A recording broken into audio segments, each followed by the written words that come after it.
And a very good day. Welcome to another edition of Catchin KARP Outdoors.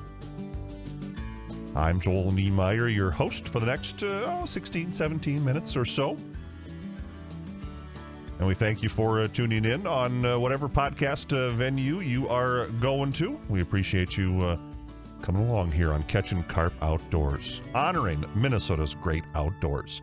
Today, our topic, we're going to talk some summer fishing in the heat of the summer season with our resident fishing expert, Matt Larson. And, hey, Matt's office, is right down the road, a hop, skip, and a jump from our sponsor, Benny's Meat Market in downtown Hutchinson. They're a family-owned and operated business, and they are your old-fashioned hometown meat market that offers custom and wild game processing, in-house pepper sticks, sausage, and much more. And don't forget that summer grilling season, that meat on the grill, absolutely divine. Visit bennysmeatmarket.com. We thank Benny's Meat Market of downtown Hutchinson for helping us bring Catchin KARP Outdoors. And welcome back to the program here on Catchin KARP Outdoors, our first program for the month of July 2020. And we bring back a familiar voice, although I should clarify for those of you listening, if you're listening on Spotify or on Apple Podcasts or on the new venues we have, you can go back. We've talked to this guest already on our YouTube page, and it is resident fishing expert and local fishing guide Matt Larson joins us. Good afternoon, Matt. Hey, good afternoon. How are you doing, Joel? Doing very well, and boy, it's been seems like, and that's maybe just because there hasn't been a lot to do in the COVID culture we got here right now, but it seems like there's been a bigger uptick in the fishing season here this year. Yeah, there's definitely been a lot more people on the water, and a lot of people are having more success too, for that matter, just because there are more people out fishing and experiencing. So it's been a good year so far. And maybe we'll just start there. Just overall, what are some of the reports you've gotten locally around Minnesota? How has the fishing season gone for folks?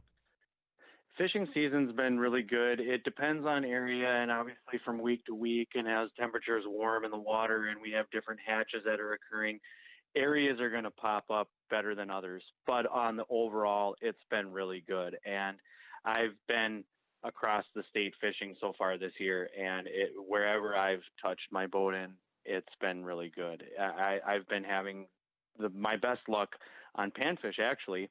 Walleye fishing's been good, but I've had a lot more luck fishing panfish. And you kind of touched on this, but is it just me, or have there been bigger, some really nice fish caught this year? I know I'm part of a Facebook group that they've been posting quite a bit. I can say my dad pulled out a 28-inch walleye, so it seems like there's been some really big ones caught this year. Yeah, I would agree with that. I think that it's just kind of been the way the year has gone. And it seems like it was started off a little bit slower, but then, boy, we really hard charged into it after the opener.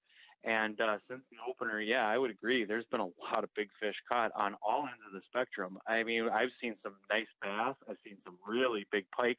There's already been some big muskies since that opened up, walleyes, of course, and the sunfish and crappies. I have to say, I've been on Minnetonka a couple of times, and then I've also been on some local lakes around here. The sunfish this year are big. Just I've been getting into some really, really, really nice sunfish, and I have no complaints about the way that the fishing has gone. And it's been providing some fish fries here and there too. So you kind of get the best of both worlds. Well, let's talk about panfish, because I think a lot of people focus on the quote unquote bigger fish, the walleyes, the northerns, the muskies, the bass. Let's focus on panfish a little bit here. What are some techniques or baits, or what are you doing to get those panfish to bite? Well, I've been having a 1-2 approach, and my 1-2 approach is that I've been using, surprisingly enough, a drop shot on some of these panfish, and then I've also been bobber fishing them. And it kind of depends on the day and what kind of situation I'm dealing with. But on that bobber rig, we'll take a 32nd ounce jig. It doesn't really matter what type of 32nd ounce. It's just a 32nd ounce jig. And we'll match that with a little paddle shad plastic, or we'll put on something that has a little bit more erratic action. And what I'll do is I'll cast that bobber out, and then I'll actually twitch that bobber, which is in turn creating action underneath the water with that jig. And that's been extremely effective for me. The other method that we've been using is a drop shot. And a lot of bass fishermen are really aware of what a drop shot is, but I've been starting to put it in applications to panfish just because I'm fishing a little bit deeper water and I want to have point of contact. So I've been actually fishing these big sunfish that I've been catching with a drop shot and a leech. And it's been working extremely well for me. And all that is a smaller hook. I've been using like an offset shank, smallest one I can get to, especially when you're using smaller leeches. But that's been working really effectively. I've been catching more crappies on the plastics, and I've been catching more sunfish on this drop shot and leech approach. But again, seeing big fish, seeing numbers of fish. So a lot of these fisheries are healthy in the area, and that's really encouraging for a lot of people that are getting out. Are you looking for certain when you again focusing on panfish here? Are you looking for certain areas on a lake, or what areas are you focusing on? We're targeting, and it depends on the conditions, but let's just say you have a bright sunny day. You're going to target the outside edge of the weeds. So we're anywhere between 15 to 20 feet of water on that outer edge. And even in some cases, I've been in 22 feet, depending on where that edge is. And then if it's laid up flat calm, same thing, we're on that outer edge. But if you get a little bit of overcast conditions, or you get some windier conditions where the water is broken, and what I mean by broken water is you have that surface, so light penetration isn't necessarily digging into the column as deep, then you're going to be on the inside edge of that weeds. And that's going to be anywhere between probably 8 to 12. And you're going to, and again, it depends on the lake and obviously the water clarity too. But that's what I've been seeing in the last couple of weeks. And that's what's been working the best for me. Now let's go over to some of the bigger ones, and you mentioned the muskies, which that season is now open. I believe is open here as we head into the meat, Yep. the meat of July here. Tell us about what are you using? It's a fun fish to catch, and there's not a lot of lakes where you can go and try and target some of those things. Right. We have a couple lakes in the area, obviously Waconia, Minnetonka, Independence, more so to the east. And there are some up kind of towards the Glenwood area that are musky lakes. But what I've been doing to target them early like this is I've been burning bucktails, and all I'm doing is getting off either a rock pile edge or a transition point between maybe some gravel and sand, or maybe some weed edges to sand transitions. But I get on that line and I just keep working that line. And it's a fish of 10,000 casts. I've already had maybe 2-3 fallows this year. We haven't had any hookups. It's tough. I mean, it's been tough, but what we've been patterning is that the bucktails have been working the best. The follows we have had have been on either purple or silver. That's the two colors that have been working good early for me. Now, as I go down the stretch here and it gets hotter, the hotter and hotter it gets, then I'll tailor my colors more to like an orange, chartreuse, fire tiger, and obviously the warmer it gets, we're going to have more algae blooms in these lakes. So that's going to affect the clarity. So then I start to kind of pick up my color scheme and then also my vibration scheme. Right now I'm just using single blades. I'll actually go to a double cowgirl down the stretch because that's going to provide more noise in the water, more vibration. You're going to get more reaction bites out of these fish. You mentioned the heat, and as we head into the big Minnesota heat here, and this is for all, you can pick a species or go through all of them if you want. Do tactics change when you get into the heat of the summer and the water is warmer, the air temperature, you're getting into the 90s? Yeah, how does the heat affect fishing? It can affect it quite a bit actually, and for a number of reasons. Because you got water. Water is about as warm as it's going to be through that July and August period. So you're going to have to get on more of an aggressive approach. There's a lot of guys that'll start pulling boards with spinners and crankbaits. There's some guys that'll go to the jigging rat bite, which has already kind of been in swing. And then I'm talking walleyes right now, but for all of it, you're going to have to really, really get more aggressive with your approach. Why? Well, there's just that much more food in the water columns. You've had all your bug hatches happen. You've had everything kind of occur that is going to occur through the early half of the season. And now there's all that forage in the water. You're having not to just beat the fish, but you have to beat the forage base. You have to beat all these other factors. So my biggest focus is getting more aggressive in everything you're doing. Stepping up the size of your baits is something that I like to do.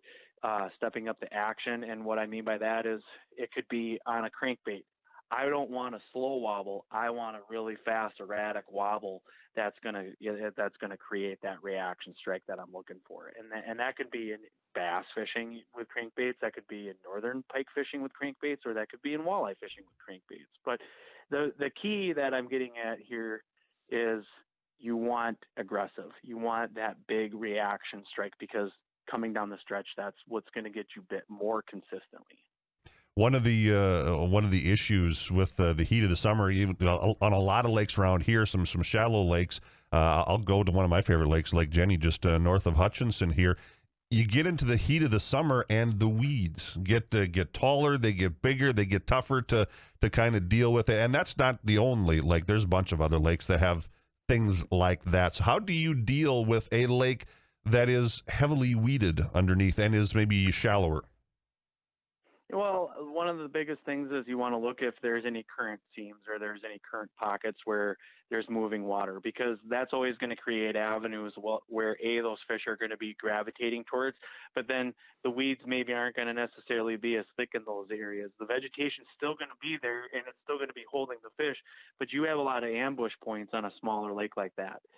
So Jenny is a good example. I'm glad you brought that lake up, because obviously the almost, I would say, 40% of the lake gets kind of matted on the top. So I know exactly what you're getting at when you're trying to fish through those things. But a lot of my remedies for that too are I'll fish into those weeds. I'll punch those weeds with more plastics on like a veggie jig and like a quarter ounce, something that you can throw into that matting.